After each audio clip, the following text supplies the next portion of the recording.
sa kaawit.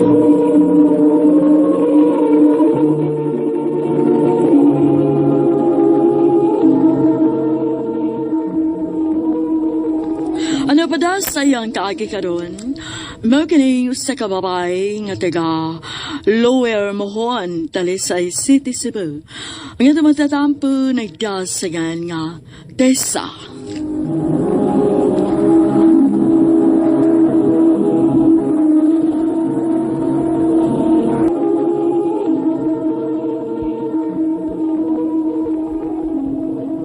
Pagdali lalagi diha, uy. Kinagpaabot na sa Arnel nato. Paghuwat ko, Nubi. Ngano sa kang giingnan man niya alas 10 nga, kibaw man kang unto na ko mumata. Excited lang ko nga magkaila-ila mong duha. Sige na pa, pagdali na. Ayaw na lang pagwapag maayo. Gwapa naman kadaan. Lagi, uy. Sige, pag yung ulog-ulog diha. Okay na ko, tana.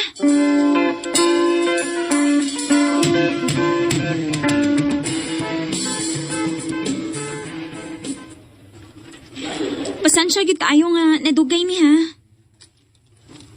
Okay na eh. Nalingaw naman sa kong tiktoyot din eh. Si Tessa di ay. Day, si Arnel, friend na ko. Hi Tess ha. Mas guwapa ang ligas personal. Salamat. So, biyaan na mo ha. Ha? Huy, huwag pinasa itong sapot ha. Naibaw ko. Ikaw makigsabot ko nimo. Naibaw ko nga dili ka musukot. Sige guys, enjoy, bye. Gusto ka nga mananautag sini? Sige.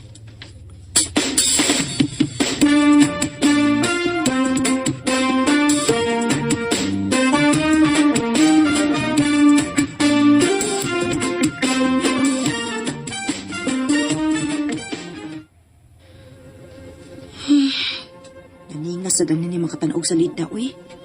Dili man lang mulingi na ako.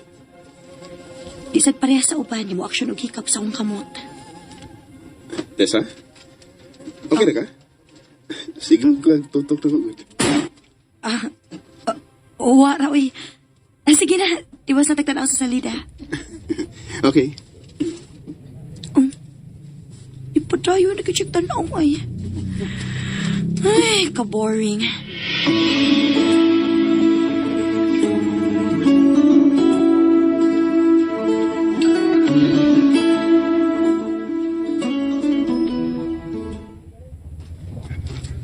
Ikaw sad no? First ni paganing inyo, gusto na nimo nga touch siya? Para nasa thrill ba? Sus. Day, buotan maguto kong amigo. Sobra rapod sa kabuutan, day, uy. Dili na ko siya, bet. Day.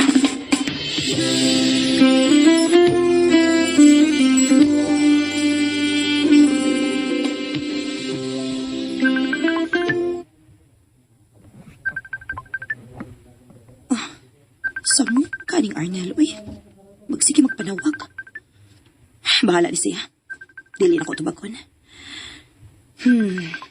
Mangita ko kung laing kalingawan, bi. Try ko og mga dating app.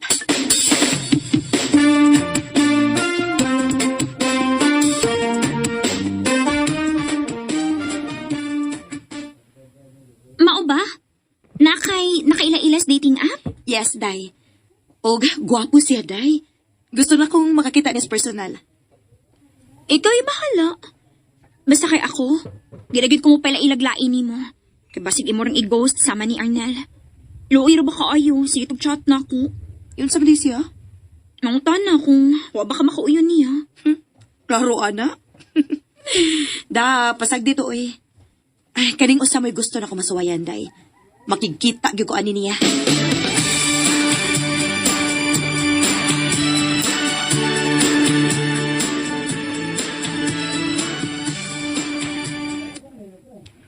Sige, magkita ta. Kay gusto sa kong magkita sa personal. Ibaw ko nga mas guwapa ka sa personal. Sus, ulog-ulog ka niya. Pero sige, mag-set ta og date kung kano sa ata magkita.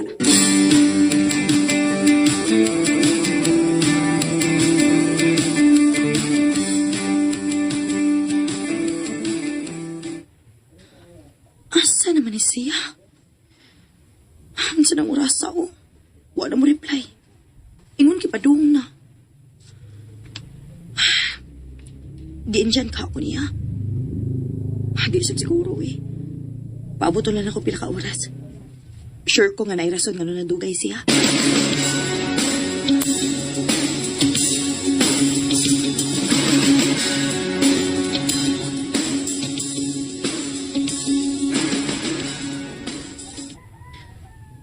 Lawom na ang gabi pero pagyapon siya.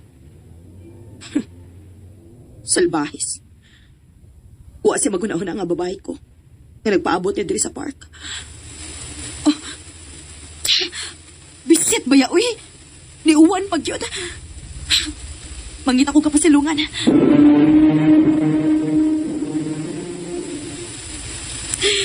Basta na kayo ko. Ubuan ko'y kapasilungan. Lisod pag ikay isa kayo orasa. Sa ako manin ako. Oh. Suwayan ka na ko. Pangayon tabang ni Arnel, no? Ako si tawagan.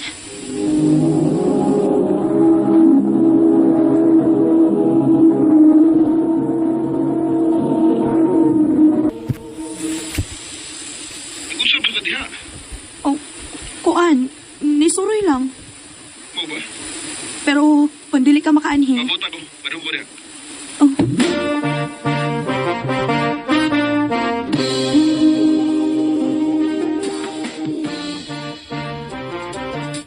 Nganong, dere man ko ni mo gida sa motel. Asam dito ka na doon. Para makapauga kasi mo sa ina. Aw, unya. Ayaw kong ina nga maghubo ko din eh. So ay paugay mo sa ina nga di ka maghubo. Stricto ba ani niya? Magkuha sa kong tuwalya.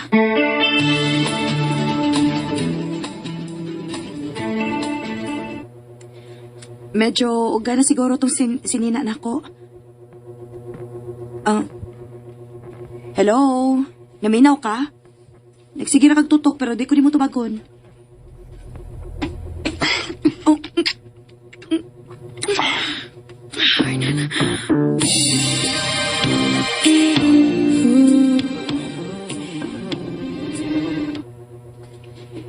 Ha? Nainahitabo ninyo? Oo. Kalit ka ayo, day. Ay, huwag ko makasabot sa akong gibati, day, uy. Huwag yun ko mag-expect na buhaton to niya.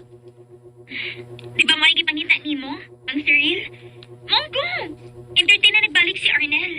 Padayon ako sa minasugdan ninyo.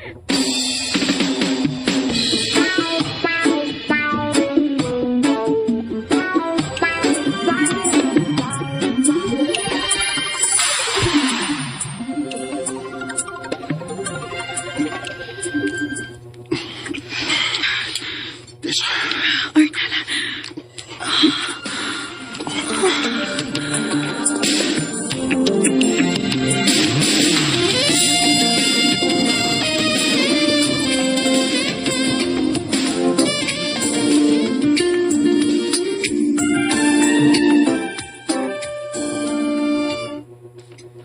Unya ka nga nagsige naman mo kita. O, napoy mahitabo ninyo permi. O, saan na may status ninyo? Huwag ko kay Bao. Ha? Ano pa ka mahibaw, uy? Dila di ka mautana? Kalain ka, ano, kung ako may mga tanag una. Ay, no? Oh, milagro. Dili naka-agresibo ka ron. Day, Pero kung kipangutanon, unsa na may na-feel ni mo para niya? sa tinuod lang, nasayop ko sa akong unang impression niya. Ganahan ako niya. Og, murag na in love na ko niya, tay.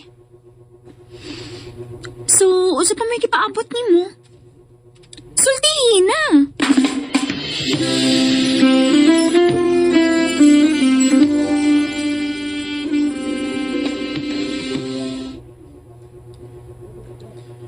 Unsa man ang gusto nimong isulti ako? Arnel, Ay, sa di pa day, Tessa. oh, Gusto na ko nga natay kasabutan. unsa man na? Di ta pwedeng ma-in love sa usag-usa. Unsa?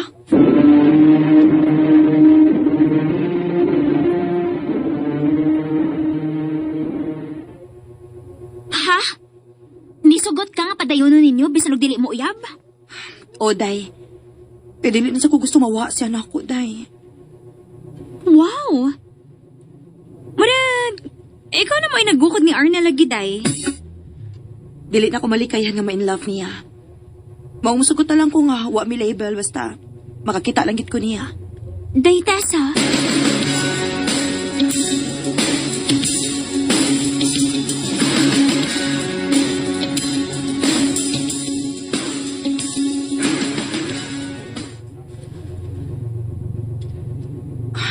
Wa naman mag-chat si Arnel na ako.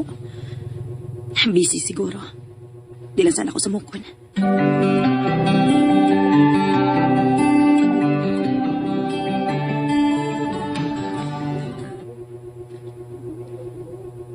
Noon sa guning naong ni mo. Day, pila naman kasi mana nga wa na magparamdam si Arnel na ako. Ha? Ay naman. Nag-expect pa di ikaw nga mo-chat siya. Ha? Nga naman? Naa naman ko siya uyab. Tanawa gani sa Facebook. Unsa?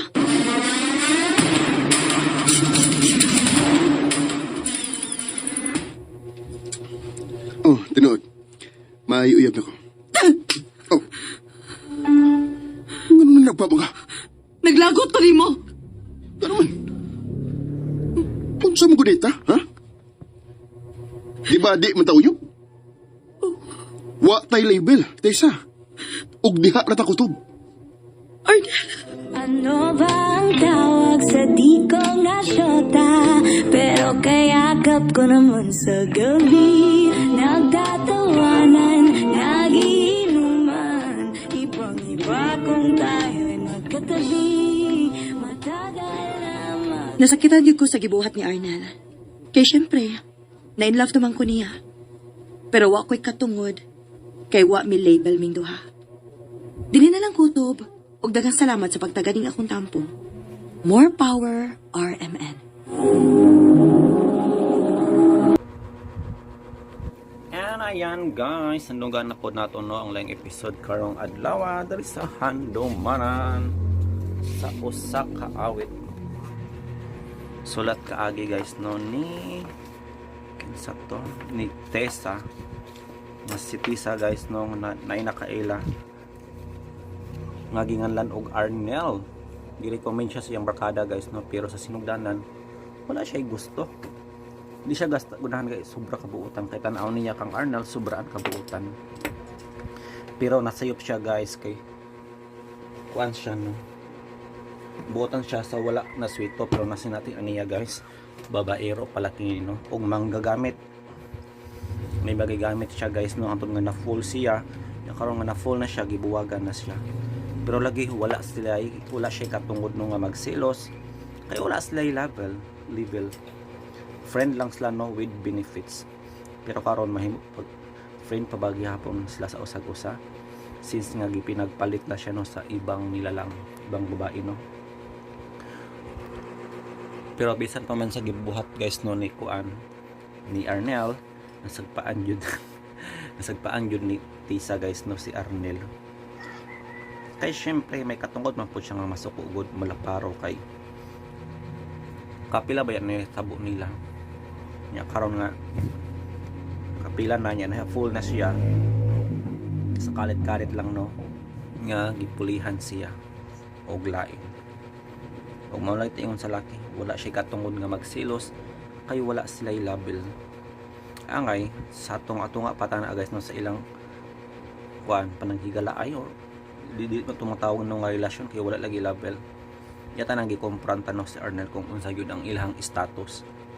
Friends lang ba or more than friends or girlfriend. Di ba? Pero wala siya kaisog no. Ang iyang gikuano is mutual understanding lang gyud. Di ba? Walay formal nga courting. So kung wala na misita, wala nang uyab niya si Arnel, ang si Tessa na lang tana to yung nanguyang. Rulain po kay paminaw nung ang babae mo yung mag-una-una. Dili yun, di pa mo nang magkainunsa, dili yun siya nung magpaabot ra yun siya. Pero lagi sa nahitabo karon kung may bawaan dahil nga inana lang ang ending, ipalit ra siya sa laing babae. may paguro no nga siya na lang ang nanguyab guys, para na ay closure, para na ay matawag no kung unsa gyud sila, kung friend ba sila or nag-uyab, di ba? I think na ay maka-relate ani guys no sa drama karon sa DYHP guys. O napot ay makatunan ani nga pagtulunan sa kinabuhi no, makinhanglan sa buton yun no kung unsa man gani sila guys, friends or more than or lovers, di ba? Kay panahon nga na ay kuan nila maglimbong or mo pareha aron ka Arnel, di ba, nahitabo nila guys, may karapatan siya nga masuko kay naaman sila labil. So ang klaro lang yun kaayo ani guys no, kasabot ni Arnel nga gigamit lamang ni Arnel si Tisa para sa iyang pansariling interest. Gihimo lang siyang parauksan guys. Well, nasabtan po na ako guys nga gusto man po ni Tisa no, kay kung wala siya gusto, wala ta na siya mo sunod no dito sa motel guys, di ba? Lobit pag motel, nagbayad pa sila oras dito niya pag matulog lang. So nakagusto na po si Tisa sa ano sa kay nisunod man siya dito sa motel, pero ang pasangil ni Arnel kinabasa man kuno ang iyang sanina dito sila magpauga. Pero lagi dili mo saan pag-uga dito guys nga bugnaw man ang aircon, di ba? Nabari motel nga walay aircon dito pan ka cheap ra pud no. So kay balo na si Tisa guys no kung sa ilang buhaton dito og nisugot siya, ni uban siya og nagparaya gyud siya sa iya pagalingon, which is dito siya nasayop guys no. Ang ipangutanan niya kung unsa sila, friends ba sila or lovers na, para na aslay labil. So kung gibuhat ni Arnel guys no katisa nga gigamit lamang siya, pwede po din no magamit, gamiton na po ni Arnel ang bag-ong babae niya karon guys no, para katisa og maingon na po si Arnel wala sa labil. Ay nako, naging mga lalaki guys no nga mga inani no manggagamit human nila makuha ang gusto sa usa ka babae, biyaan dayon no, so way pagdumili og magabaan ra gyud si Arnel ani guys. Kung nasakitan si Tisa karon takabalo no si Arnel na pud ang hilak no o masumbalik sa iya ang gibuhat no sa pagpasakit niya sa mga babae o paggamit no, basig ma-fall na si Arnel ani guys. Unya ang babae ra pud ay walay gusto niya no, kay gigamit ra pud siya mo nang dili yun maayo no nga maggamit, kay it's either mo sumbalik ra gyud siya no, kay motuo man mo sa dili nagi karma di ba, motuo man gyud ta guys nang manay karma mo nang dili mayo ang gibuhat ni Arnel. So mano to guys no atong reaction karong adlaw o kayo kung nalingaw mo no ug natay nakatunan nga pagtulunan karong adlaw. Again, this is Dodong. Bye for now. Thanks RMN and more power. Subscribe po tayo guys no kung wala pa mo nag-subscribe sa akong channel. Until next time, thank you so much. Mwah mwah mwah.